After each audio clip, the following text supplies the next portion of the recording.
کئی لوگوں کے لیے کوئی گھر میں جوان موت یا کوئی صدمہ وہ بھی نیکی پہ آنے کا ایک سبب بن جاتا ہے.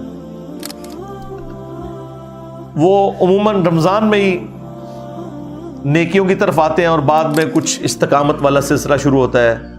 کئی لوگ داڑھی رکھ لیتے ہیں، پھر نمازیں شروع کر دیتے ہیں، عورتیں حجاب شروع کر دیتی ہیں. تو یہ ہم نے اپنی زندگی میں رمضان المبارک کی برکات خود دیکھی ہیں کہ رمضان جو ہے اس اعتبار سے ایک ٹرننگ مہینہ ثابت ہوتا ہے کئی لوگوں کی زندگی میں. لہذا رمضان المبارک میں تو نیکیوں کا ایک موسم ہے. رمضان کی پریکٹس کی وجہ سے پھر بقیہ 11 مہینوں میں بھی اللہ تعالیٰ کو صحیح طریقے سے رسپانس کرنا یہ اللہ تعالیٰ کی ریکوائرمنٹ ہے. اور مور دین 50% مسلمان جو پریکٹسنگ ہوتے ہیں ان میں سے بھی 50% مسلمان وہ عموماً رمضان میں ہی نیکیوں کی طرف آتے ہیں اور بعد میں کچھ استقامت والا سلسلہ شروع ہوتا ہے. کئی لوگ داڑھی رکھ لیتے ہیں، پھر نمازیں شروع کر دیتے ہیں، عورتیں حجاب شروع کر دیتی ہیں. تو یہ ہم نے اپنی زندگی میں رمضان المبارک کی برکات خود دیکھی ہے کہ رمضان جو ہے اس اعتبار سے ایک ٹرننگ مہینہ ثابت ہوتا ہے کئی لوگوں کی زندگی میں. کئی لوگوں کے لیے کوئی گھر میں جوان موت یا کوئی صدمہ وہ بھی نیکی پہ آنے کا ایک سبب بن جاتا ہے. وہ بھی اللہ تعالیٰ نے سورہ السجدہ میں فرمایا کہ ہم دنیا کی زندگی میں تمہیں تکلیف دیں گے تاکہ تم اپنے رب کی طرف پلٹ آؤ. وہ بھی ایک اللہ کی سنت ہے. تو یہ مختلف اللہ تعالیٰ نے ایک سمجھ لیں سگنلز رکھے ہوئے ہیں. جو انسان رسپانس کرے تو مرنے سے پہلے اللہ تعالیٰ کے بتائے ہوئے راستے کے اوپر آ سکتا ہے. لہٰذا رمضان المبارک کو کیجول نہ لیں، پورے اہتمام کے ساتھ رمضان شریف کو گزاریں. جو فرض عبادات ہیں ان کے اوپر ایمفیسائز کریں اور بعد کی زندگی کے لیے بھی اللہ تعالیٰ سے دعا کریں کہ اللہ تعالیٰ استقامت دے باقی نیکیوں کے اوپر بھی. خصوصاً نماز کے معاملے میں بالکل جو ہے نا وہ زیرو ٹالرنس ہے اللہ تعالیٰ کی. یہ ذہن میں رکھیے گا. یہ اتنا کرٹیکل ایشو ہے ایمان لانے کے بعد کہ اتنے سخت الفاظ میں قرآن میں فتویٰ آیا ہے. سورہ روم میں آیت نمبر 31 میں وَأَقِيمُوا الصَّلَاةَ وَلَا تَكُونُوا مِنَ الْمُشْرِكِينَ. دیکھنا نماز کو قائم رکھنا، مشرک نہ ہو جانا کہیں. یعنی کتنی بڑی بات ہے یہ. یعنی شرک جو اللہ کے نزدیک اتنی سینسٹیو چیز ہے. عموماً لوگ سمجھ رہے ہوتے ہیں کہ کسی بت کے آگے یا قبر کے آگے جھکنا. اللہ تعالیٰ تو فرما رہا ہے کہ جو نماز بھی چھوڑتا ہے نا تو وہ مشرکین کی کیٹیگری میں جا کے فال کر جائے گا. اس سے بڑا کوئی فتویٰ ہو نہیں سکتا تھا. اور اگر کسی کے دماغ میں کوئی خناس رہ گیا تھا نا تو وہ صحیح مسلم کی حدیث نے اسے نکال دیا. 246 نمبر حدیث کہ بندے کے کفر اور ایمان، شرک اور اسلام کے درمیان فرق کی نماز ہے. نماز نہ پڑھنے والا پاکستان کے شناختی کارڈ میں تو مسلمان ہو سکتا ہے، اللہ کے ہاں وہ مسلمان نہیں ہے. ہاں ظاہری کلمے کا احترام کریں گے، مر جائے گا جنازہ بھی پڑھیں گے، اس کے لیے دعائے مغفرت بھی کریں گے، لیکن اس کی زندگی میں اسے بتائیں گے کہ بھائی یہ شناختی کارڈ والے مسلمان ہو، تمہارے کلمے کا احترام ہو رہا ہے، ادروائز نماز چھوڑنے والا بندہ مسلمان نہیں ہے. اور یہ میرا فتویٰ نہیں ہے، قرآن کا فتویٰ ہے، نبی الاسلام کا فتویٰ ہے. پھر بھی اگر کسی کو سمجھ نہ آئے تو جامع ترمذی میں حدیث ہے. عبداللہ ابن شقیق تابعی کہتے ہیں کہ صحابہ کرام صرف تارک الصلاۃ کو کافر سمجھتے تھے جو نماز چھوڑنے والا ہے، اور کسی کو کافر نہیں کہتے تھے خواہ وہ کتنا ہی گناہ کرتا ہو. لیکن جو نماز نہ پڑھتا ہو صحابہ کرام اسے کافر سمجھتے تھے. نہیں جی، اب تو اس فہم کا بھی مسئلہ ختم ہو گیا.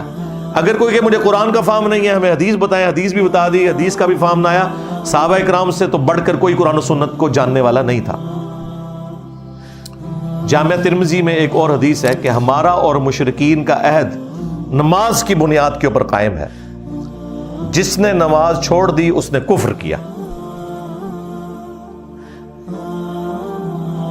صحیح مسلم میں حدیث ہے، عبداللہ ابن مسعود کہتے ہیں کہ رسول اللہ کے زمانے میں صلی اللہ علیہ وآلہ وسلم اگر کوئی شخص بیمار ہوتا اور 2 بندوں کے سہارے وہ مسجد آ سکتا تو وہ مسجد میں آ کے نماز پڑھتا تھا، کہیں اسے منافق شمار نہ کر لیا جائے.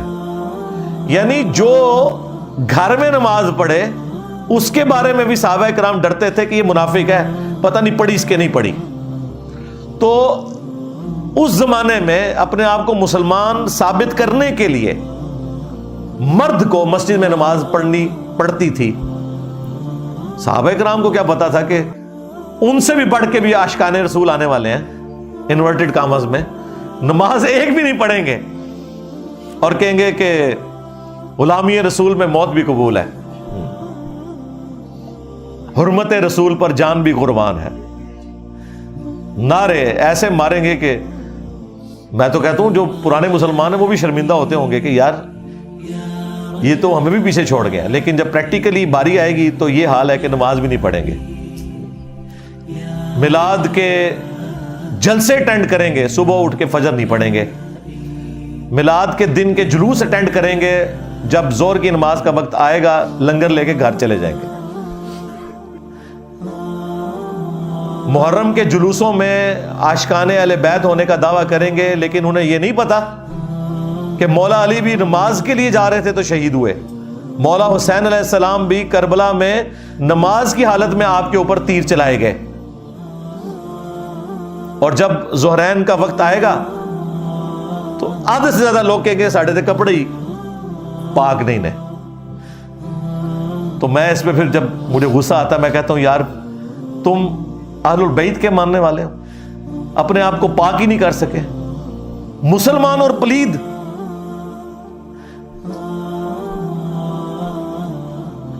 تو یہ نماز کے معاملے میں اپنے آپ کو تیار رکھنا ہے ہمیشہ. سنن ابی داؤد میں حدیث ہے کہ قیامت کے دن سب سے پہلے نماز کے بارے میں سوال ہوگا، سب سے پہلا سوال. اور جس کا یہ مسئلہ حل ہو گیا اس کی اگلی منازل آسان ہو جائیں گی، اور جو اس میں پھنس گیا اس کے اگلے معاملات مشکل ہوتے چلے جائیں گے.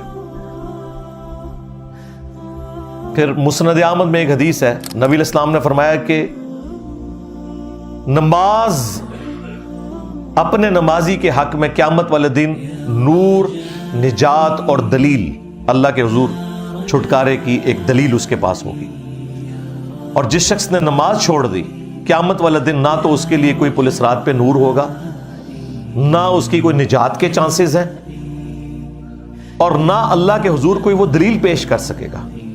حتیٰ کہ اسی حدیث میں آگے الفاظ ہیں کہ ایسے شخص کا حشر فرعون، قارون اور حامان اور امیہ ابن خلف کے ساتھ ہوگا والعیاذ باللہ تعالی. چاہے وہ جتنا مرضی دنیا میں دعویٰ کرتا رہے کہ میں بہت بڑا عاشق رسول ہوں. پھر جو سنن ابن ماجہ میں حدیث ہے، نبی علیہ السلام نے فرمایا تھا دیکھنا نماز نہ چھوڑنا، اگر تم نے نماز چھوڑ دی تو پھر اللہ کا ذمہ تم سے اٹھ گیا.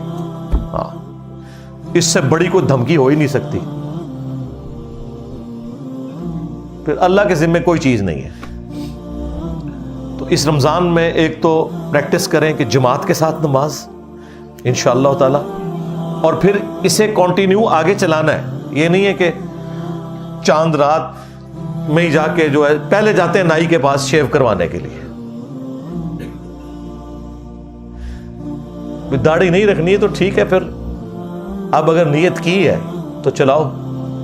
اب تو خیر ہمارے نوجوان زیادہ تر داڑھی رکھ رہے ہیں، اگرچہ وہ فیشن کی وجہ سے رکھ رہے ہیں یا خرچہ بچانے کے لیے، ایک سلسلہ تو چل نکلا ہے. چھوٹی داڑھی رکھ لو لیکن ایٹ لیسٹ اپنی شکل رسول اللہ صلی اللہ علیہ وآلہ وسلم کی جو ریکوائرمنٹ ہے اس کے قریب تو کرو. ایٹ لیسٹ گناہ کی کیٹیگری سے تو نکل جاؤ.